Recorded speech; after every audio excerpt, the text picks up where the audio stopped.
कहानी खूनी झील की। एक बार की बात है जब एक अद्वितीय जंगल में एक रहस्यपूर्ण झील थी। इसे घातक झील के नाम से भी जाना जाता था। यहाँ किसी भी प्राणी को शाम के बाद उस झील में जाकर पानी पीने की कोशिश करने पर उसका मारा जाना तय था। एक दिन एक हिरण किसी दूसरे जंगल से उस अद्भुत जंगल में आया। वहां पर उसने एक बंदर से दोस्ती की।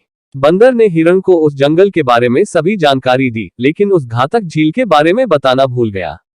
अगले दिन बंदर ने हिरण को जंगल के सभी प्राणियों से मिलवाया। इस विशेष जंगल में हिरण की एक अत्यंत घनिष्ठ मित्रता एक अद्वितीय खरगोश के साथ बन गई।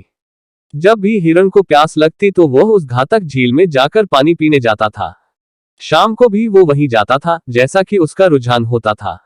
एक दिन जब शाम के समय हिरण उस घातक झील में पानी पीने गया, उसने अपने सामने एक विशाल मगरमच्छ को देखा। उसके आगे ही आकर उसने एक विशेष स्वरूप के मगरमच्छ को पहचाना। इसके परिणामस्वरूप उसने आवश्यकता से अधिक गति से जंगल की ओर दौड़ना शुरू किया। रास्ते में उसने अपने पुराने मित्र बंदर से मुलाकात की। बंदर ने हिरण से उसकी अत्यधिक गति से दौड़ने का कारण पूछा। हिरण ने उसको अपनी कथा सुनाई। तब जग्गू ने अपनी चूक की और कहा कि वह भूल गया था कि वह उस घातक झील की बात नहीं कर बता पाया था, जिसमें जो भी शाम के बाद जाता वो वहां से वापस नहीं आता। लेकिन उस झील में मगरमच्छ क्या काम कर रहा होगा, हमने उसे कभी देखा नहीं। ये सूचित करता है कि वह मगरमच्छ वास्तविक रूप से वहां उपस्थित जानवरों को भोजन के रूप में प्रयुक्त करता है, जो भी शाम के बाद उस झील में पानी पीने जाते हैं।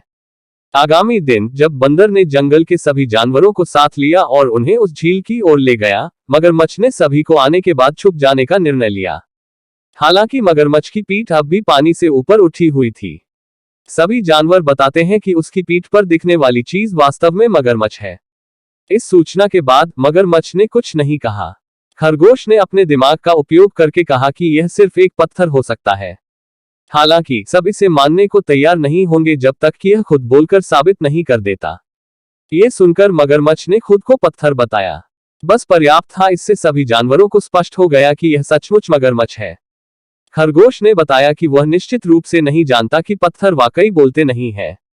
इसके बाद सभी जानवरों ने मिलकर मगरमच्छ को उस झील से भगाया और उन्होंने खुशी खुशी अपना समय बिताना शुरू किया। आपको ये कहानी कैसी लगी नीचे कमेंट करके हमें जरूर बताइएगा। अगर आपको ये कहानी पसंद आई हो तो अपने दोस्तों के साथ जरूर शेयर करें और ऐसी ही प्यारी कहानियां सुनने के लिए हमारे YouTube चैनल से जुड़े।